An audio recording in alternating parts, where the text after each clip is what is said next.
PR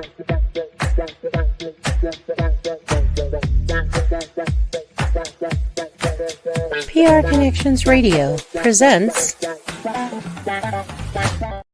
Hello, everybody, and welcome to the Sunday Morning Chat Series with Jesse Oakley III. I'm your host, Jesse Oakley III. Now, the purpose of the Sunday Morning Chat Series is interviews a plethora of positive people that are making big differences in their communities.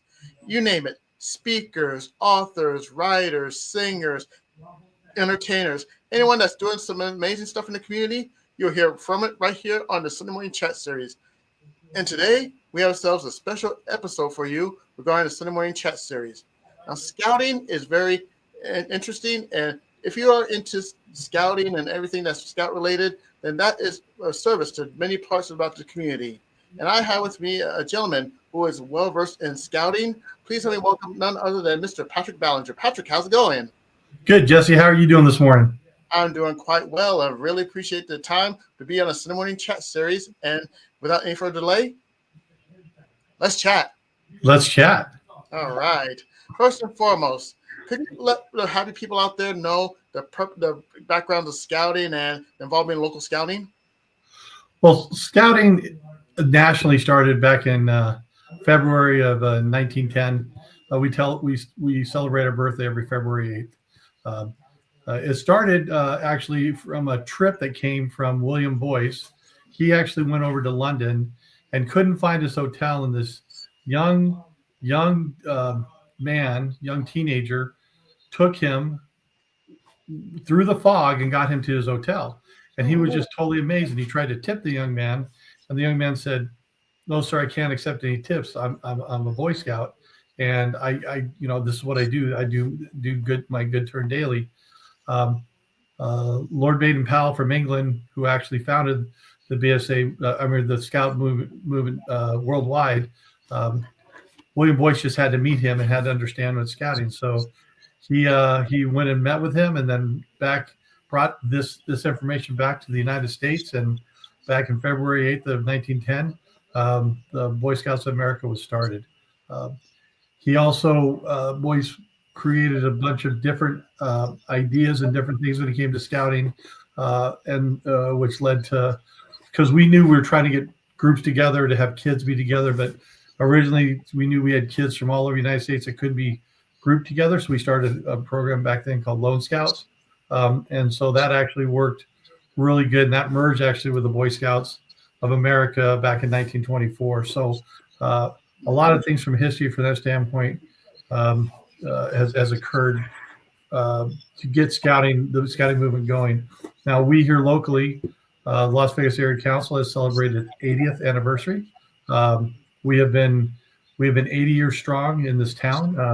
We come from our humble beginnings, being over near Stewart and 3rd Street forever, and then we moved out to a property right next to UNLV, and then back in 2000, 2001, we started making a move to some property off of Paradise and Warm Springs, and that's where we presently are. We have about a 9.5 acre property right off of Warm Springs and Paradise, which most people drive by every day and don't realize we're there. But so we say we're one of the best kept secrets in Las Vegas, and we say that jokingly because we make a huge impact on our town. So. All right, fantastic. Now you gave us a history about the Scouts and the information about that. How did you get started in this organization? I literally, I used to be a Cub Scout back in the day.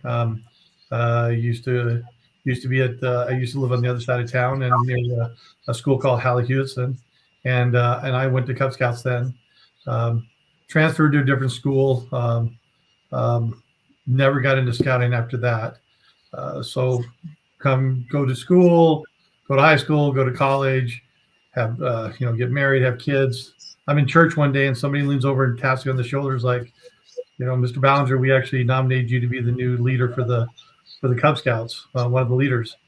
And my question back was, well, were you going to invite me to the meeting to at least I could be part of there when you were nominating me? And I joked about it, but it was probably one of the best experiences I ever had, volunteering and being in scouting. And then back in 2012, I decided I liked it so much I decided to work professionally and moved towards professional work with the Scouts, and been with them ever since. Scouting has a huge impact on me because prior to this, I was in the medical community. I was an athletic trainer, and I was making an impact one athlete at a time when I'd work with athletes.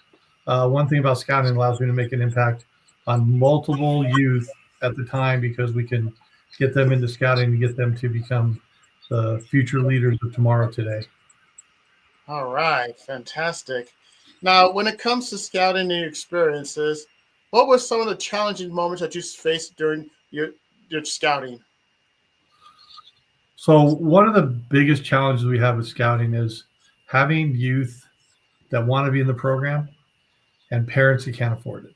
It's heartbreaking. And it's heartbreaking where scouts say that I've got to step away because my family can't afford it anymore. And so one of the things I did over the years and I do now is I help raise money to take care of those scouts. We feel every scout, every youth, every child should have an opportunity to be in scouting, and money should not play a role in that. And if a youth and a family want to be in scouting, we want to make sure they have every opportunity to be in scouting. And so we make every effort to take away the restrictions of finances if they need help and be able to get them in the program. And watching the joy and the satisfaction on these young scouts and these families, and watching some of these youth that I helped get into scouting at when they were in first grade, and I see them become an Eagle Scout. It's phenomenal. You get invited to these people that you've known for 15 years because of your relationship in scouting, and watch them cross over into adulthood and get their Eagle Scout is really rewarding, and it realizes the impact that we're having not only on the families and the youth but on the community, because for every Eagle Scout that goes out there, they have to do an Eagle Scout project. And if you take an Eagle Scout project towards the hours that they put in, and most of the time they do these Eagle Scout projects in our community, and they're donating lots of time, a lot of energy, a lot of effort. If you correlated that with, and right now they're using about $21 an hour for volunteer or / people that go in and do work for municipalities or different agencies.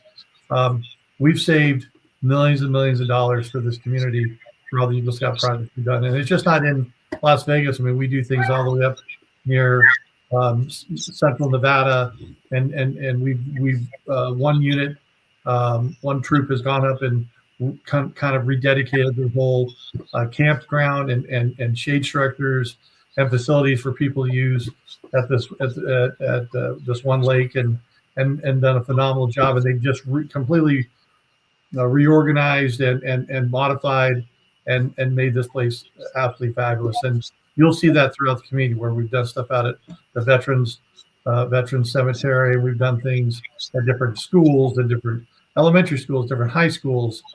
Back in the day, it used to be we used to have scouts paint fire hydrants. We kind of got away from that a little bit because scouts can get a little messy sometimes. I mean, they're youth and it's youth driven. I mean, they're supposed to be youth led, and the youth are leading them through these projects and doing things. But we've gone to other stuff when it comes to cleanups. I mean, we cleaned up a whole basin out of the Henderson area that had couches and refrigerators and all kinds of stuff that people just dumped in this desert. We went up there and took 8 hours to go up there and do a cleanup. We had trucks and little mobile rangers driving through and picking up all this stuff, and really cleaned it up really, really well, to the point where people could use it again to walk through and feel safe. And that happened about 7 years ago that I was personally involved in that. We do stuff, but we've done things all the way out at Floyd Lamb and at the Fossil Center, and you've had scouting impact everything in Southern Nevada and also Northern Arizona, because our council goes all the way from Mesquite, Pahrump, all the way up to Tonopah, down to Lake Havasu, Bullhead City, Kingman, Laughlin area. and so we're pretty big from that standpoint. All right, fantastic. Now, could you share with us one story? You share with us a whole contributions to the community as the scouting has done. Could you show me one more personal story that got you right here and told yourself, "Wow, this is good. This is good, and I'm proud to be a scout." Well, there's so many. Let me try to pick out one that just really that pulls on the heartstrings when it comes to some of the stuff that we do. I'd have to say that um, like during the COVID time, it was really tough on everybody. But I have to be honest with you, it was even tougher on um, youth and moms that were part um, of shelters that were for domestic shelters that they were taking care of stuff. And we actually had a couple of our groups um, do some really amazing projects to collect um, whether it be hygiene items, whether it be toys, whether it be some other items that made such a huge impact on on these families that were just trying to find safety, trying to be in a safe place for their kids and the moms. And so it really through a really kind of a lump in your throat, from that standpoint. I mean, scouting is trying to partner with a bunch of different people, and like we just recently just did a program with the Las Vegas Rotary Club, and the Rotary Club has done, and I might be off by 1 year, but 29 years of a program called Santa Claus, and where they find children throughout the Las Vegas community, and they'll work with different schools, and they'll pick about 400 kids that they take to J.C. Penney's like 7 a.m. in the morning. And then what happened is they come together and they're at different malls throughout the thing, and they get them bussed in and different things like that.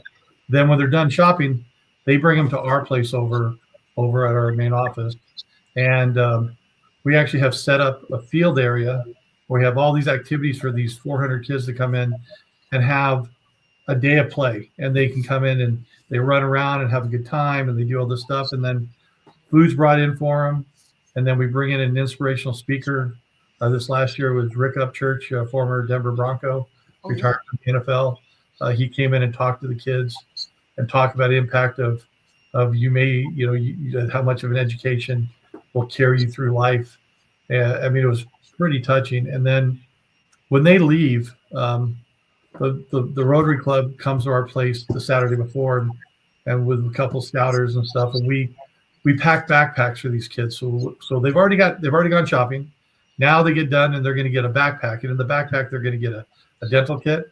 They're going to get some reading books. They're going to get a bag of popcorn because we sell popcorn, and we give every kid some tasty treat when it's in their backpack, and of course a backpack, and then they get some type of ball. Last year they gave out rugby balls. This year we gave out playground balls. So every kid got to take that home on top of all the stuff that they got to do. This year they also partnered with UNLV. UNLV Athletics came out and they did just a bang-up job of working with the kids. Last year we got a phone call at about 6:30 at night. Unfortunately, that's when UNLV had a shooting on property, and so they shut the campus down and they shut the athletes down. So at 6:30 last year, the night before the Santa Claus, that they were afraid they were going to have to cancel it, they called me and I was like, "No, we're going." I just started making phone calls to fellow adult scouters in the community and said, "Look, here's what I got. Here's our problem. Can you guys show up tomorrow at 7 so we can get everything set up for these kids?" And they all showed up. And the kids didn't know any difference. All they knew is they came and had a great time. And I think that's the best part of the scouting community, is when there's a time of trouble, time of need, we all band together to work towards a common goal. And when it comes about the kids, it's everything about the kids. And whether those kids are in scouting or not, it's everything about the youth, and making sure those kids and the youth in the community have an amazing experience when they deal with scouting or just coming out like they did that day for a play day. Wow. Patrick, you have me right here, man. And hearing those different stories, it really touched my heartstring to see so many people doing amazing jobs in the community, whether it is through challenges or through different times. This is the story I definitely love hearing. Love it. Love sharing these stories. Love the fact that you share these stories, man. Really makes a big difference. And the next question I have for you is: there's someone out there, there's somebody that is inspired by what you're doing within scouting and has been inspired by what you're doing in scouting, and they're unsure about what they want to do. They want to be in your shoes, and when it comes to helping out the community, when it comes to scouting, if you were to meet that person that says, "Hey, I'm interested in what you're doing. What steps can I take, and where can I go?" What advice would you give that person?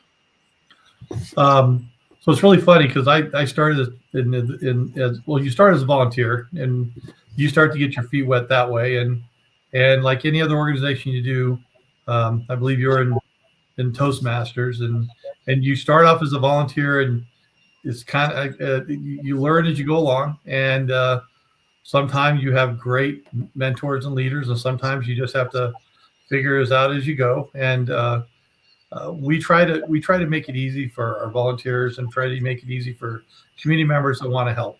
Um, we'll have people call us and they'll be like, "Hey, can we come down and donate time and do some things down there at their office?" And we invite them down and show them what we do and all the activities that we do in scouting. And by the time they get done, they usually want to sign up to be a volunteer, and we'll get them on a committee or different things like that. But I started totally in the medical profession, and I was totally not even thinking about volunteering. And of course, when I got tapped on the shoulder, but um, once you get in this organization, you get so much out of giving to these kids, these youth, to other adult members to help them, to see the aha moments, to see a kid turn around you and go, and this is when they're an Eagle Scout and go, Mr. Ballinger, I didn't realize. Oh, I thought I was having fun, but you were teaching me to be a leader. You were teaching me to take the next step, to be the person that I could become, from that standpoint of not realizing what direction they want to go. And so uh, all I remember is I was just having a blast. I was having fun. I'd go to my Cub Scout meetings, and I'd go to troop meetings, and we'd go camping and go to different activities. And all I remember is having fun. I didn't realize I was becoming a leader. I didn't realize I was working on my character development. But we like to talk about scouting in the sense of scouting is doing the right thing even when nobody's looking. And we try to make sure we really imbue that on our scouts so that they feel like um, it's not, the peer pressure is really not going to set in on them, and they will do the right thing when nobody's looking, and they feel proud about that. And so when we work with different schools, we see schools come back and tell us, "Hey, your scouting program has made an impact," and we've seen a huge impact when we of kids not getting into trouble on scout days, kids wearing their uniforms, and kids respecting that, and kids wanting to be part of what you guys are doing. So we're one step at a time, one kid at a time, and we're trying to make it a better place. I mean, if you look at our Scout Oath and Law, I always tell people, if people could go by our Scout Oath and Law, the world would be an amazing place, because it's about working together. It's about being trustworthy, loyal, helpful, friendly, courteous, kind, obedient, cheerful, thrifty, brave, clean, and reverent. And being respectful of people, and understanding that everybody comes from different places. I mean, and understanding that everybody's had a hard time, and if they haven't had a hard time, they're probably going to have a hard time. And to get those youth and those adult leaders through that, it's a great thing from that standpoint. I mean, one of the saddest things that happen is when somebody passes. Mm. One of the greatest things you'll ever see happen is when a scouter passes.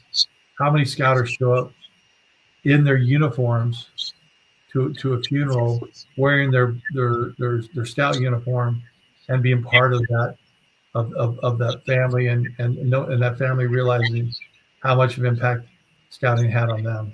and it's something truly breathtaking to see sometimes, and all these scouters show up to a funeral and being part of that.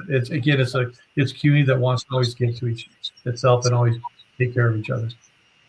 Fascinating, extremely fascinating. Now, how can more people know more about scouting? Where could they go? Could they go to a website, or where can they possibly go?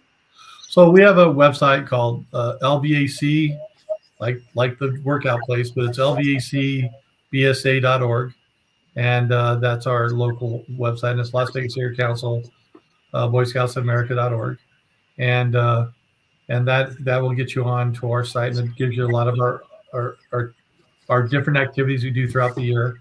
I mean, we do an activity in October called Scout Expo. We bring out about 2,000 kids, and they go out there and have a complete blast of different activities they can do. They can earn merit badges. The older scouts can earn merit badges. The younger scouts have field day.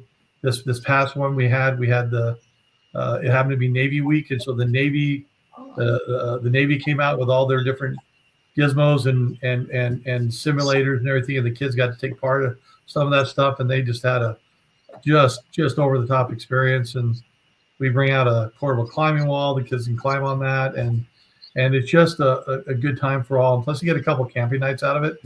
And so when they get to camp and do all those things, it's phenomenal for them, because it just brings the whole family together and makes it a great family experience. I mean, it's a lot of times you'll see in the sports models, parents will come and drop their kids off, and then they'll go shopping because coaches don't want them at the practice. They really don't want them doing stuff from that standpoint. In scouting, we're just the opposite. We want the families to be involved. Your child's going to have a better experience if you're involved. Your child's going to be able to have conversation with you when you go home, because of things that occur in the meetings they can come back and ask questions for. It allows a better, deeper connection with family members. And we're always promoting that from that standpoint, because we see tremendous success when it comes to these scouts and continuing it on. And even if they don't make it to Eagle, because we have a lot of kids, about 6% of all kids make it to Eagle. But if they get that scouting experience embedded in them and they don't make it to Eagle, they still have such an impact on their life going forward that we honestly feel like, take the next step of them becoming, again, the future leaders. I mean, we had one of our former people, scouters, that was a former lieutenant governor here in town, had a speech and talked about, the Boy Scouts of America took us to the moon, and out of like 350 major people that were part of the project of getting people to the moon, there was like 225 were in scouting at the Boy Scouts of America sometime. And so it really shows some of the stuff that was done back in the day, how we've had impact on different things with NASA and other things. Hank Aaron, he was an Eagle Scout. Gerald Ford, Eagle Scout. Steven Spielberg was in scouting. So you're talking about a lot of people. Harrison Ford, scouting back in the day. I mean, Bill Macy was in scouting, and so a lot of actors, a lot of people that when you read the newspaper have had some tie to scouting, and had had a really good experience from that standpoint. Now we're going to be our national office is moving towards name change. We're moving towards Scouting America. We need more of a global presence. When we work with different organizations, especially globally, it's usually like Scouting Africa, Scouting UK. Well, we were always this, Boy Scouts of America. Well, we're moving towards a global, so we're going towards Scouting America. That takes place in February during our birthday, and so we'll have a year to kind of transition to some things. But we're always still going to be the Las Vegas Area Council, and that's the way we're always going to stay. We're never going to change that from that standpoint, and so we're continuing to keep that normalcy for our scouts, because sometimes it's hard for kids when you get name change or different things like that. And so we want to make sure that they understand there's that stability there from there. And I really appreciate you and the information that you gave for scouting. And if you have that information, could you repeat one more time the website for scouting? Yeah, it's lvacbsa.org. I'll say it one more time, lvacbsa.org. We also have a phone number. It's 702-736-4366. That's 702-736-4366. And that takes you to our general number at the office. I mean, we just went through a renovation, and we have a lot of people starting to come in to visit again, but we just put in a 30-foot climbing wall in when you walk into our building, it's in the main foyer. And then we put in a new, we have a program called Base Camp, and that helped us work on getting some computers working esports. There's 220 major colleges and universities that give scholarships for gaming. We always talk about ourselves getting the kids outside. We say we're the outing and scouting, but we also have to be prepared that if our scouts are competing for scholarships and competing to get to these major colleges and universities, then we have to give them the opportunity and to be able to experience that. And so, with Base Camp, our program that we actually work, that you do not have to be in scouting to come to be part of this. You can come in and come in and do an esports thing, and come in and do a climbing thing. And we have STEM labs at the office that we have in the backside, and we just converted we have a conference area, 6,400 square feet, and we can convert the rooms into smaller STEM classes. In fact, that's where we have a lot of our not Eagle, but all of our merit badges that we have. And we do classes. There's one Saturday a month that we do merit badge classes that the kids come in and earn badges. We have 138 merit badges throughout. Right now, the scouts can get, and most of the time when the scout takes an Eagle, when they're going towards the Eagle and they're taking their merit badge classes, these merit badges that they're taking, as they take them, leads them to a profession.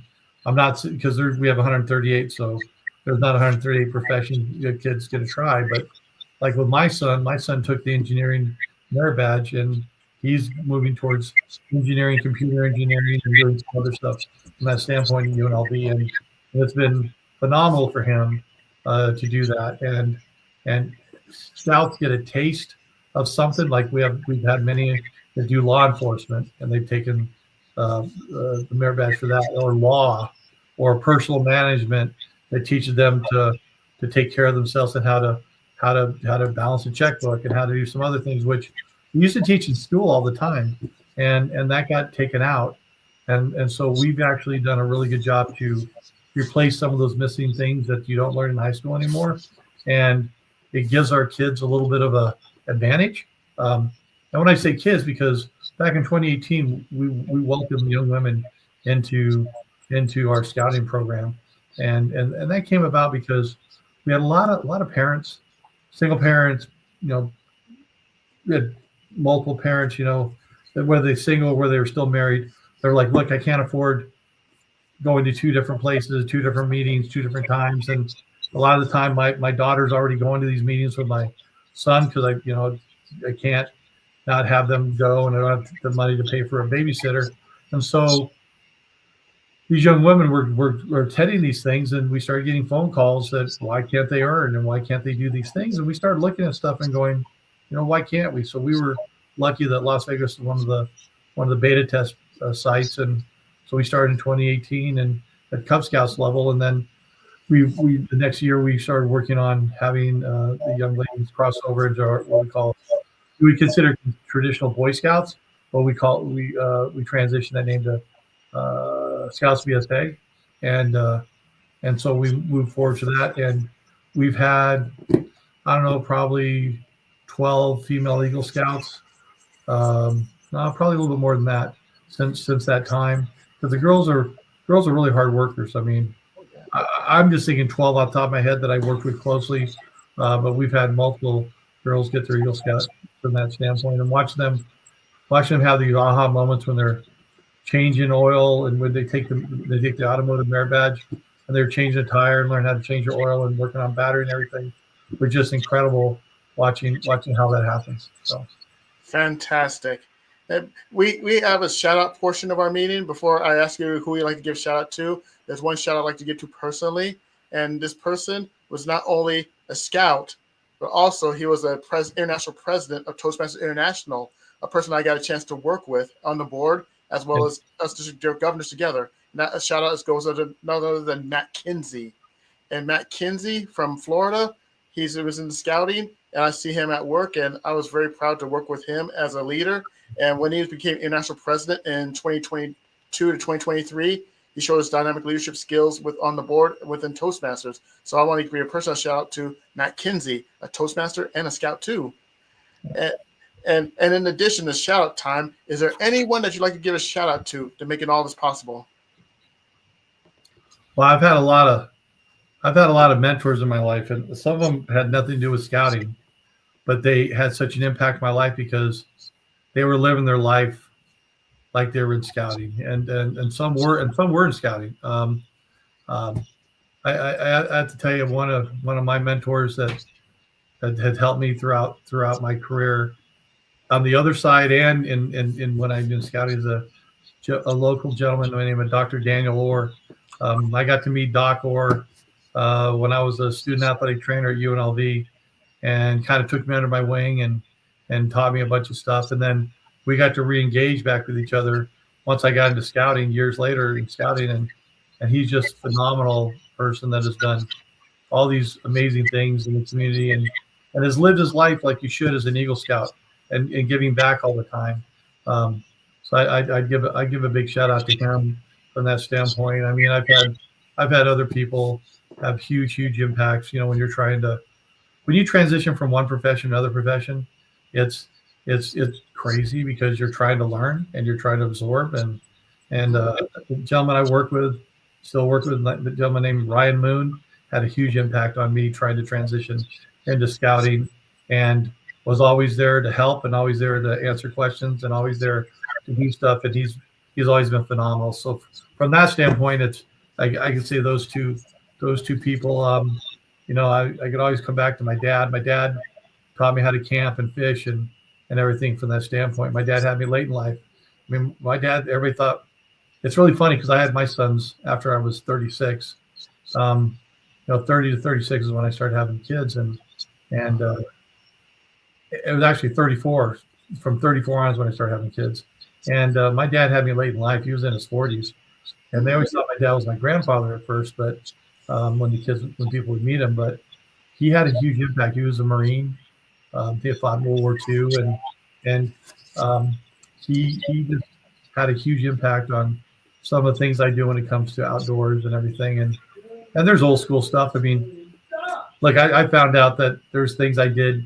My dad would teach me. And I'm like, it's probably not the right way to do it, but that's the way they did it back in the day. And so learned that in scouting though, and then started doing stuff and realizing that, hey, you know what? My dad wasn't too far off. That's exactly how they do that today. So it's like it hasn't changed. So that was actually kind of a neat impact to see that too, to see connection for over the years.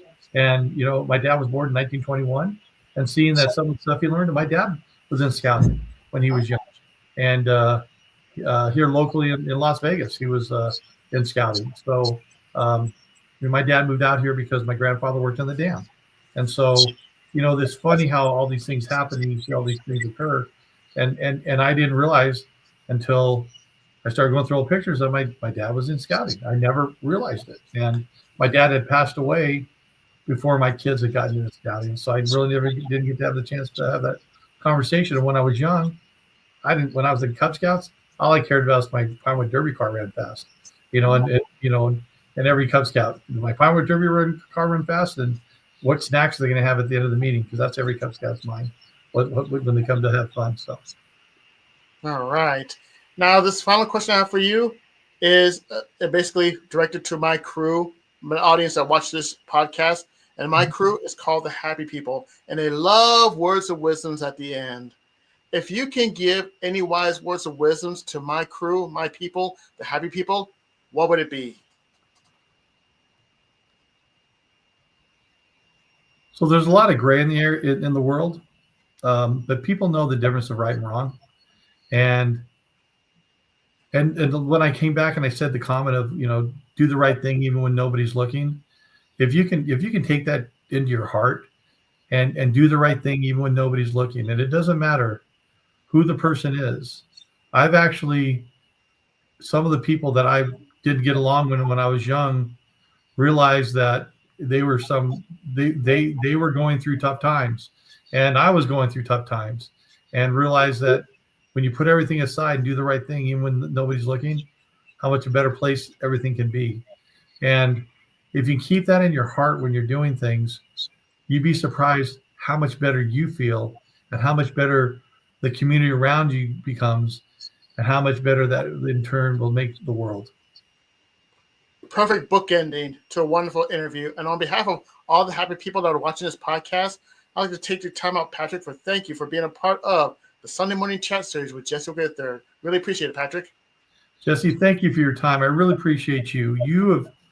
I've watched you from afar for a while, and I've dealt with you you and I actually knew each other when I was at Gorman years ago, and as a staff member, and I've watched you grow, and you become the type of person that even though you weren't, I would you could be an Eagle Scout, no ifs, ands, or buts. You've done so well for the community and helping others and doing the stuff that we talk about, you've done a phenomenal job. So I appreciate your time and love to work with you on some other projects. So you can count on that big time. And this concludes this episode of the Sunday Morning Chat Series with Jesse Oakley III. And before we get started with anything else, you can actually check out a new YouTube channel that I do have called Sunday Morning Chat Series with Jesse Oakley III. Just type that into YouTube. Feel free to subscribe, like, and comment, and share that page that's out there. And I really appreciate that. Now, on behalf of all the happy people out there, this is Jesse Oakley III speaking. And stay tuned for a Sunday Morning Chat Series with Jesse Oakley III on PR Connections Radio. Until next time, you take care and have yourselves a good day. Bye. Bye. PR Connections Radio thanks you for watching this podcast. Check out more episodes of this show and our others at prconnectionsradio.com.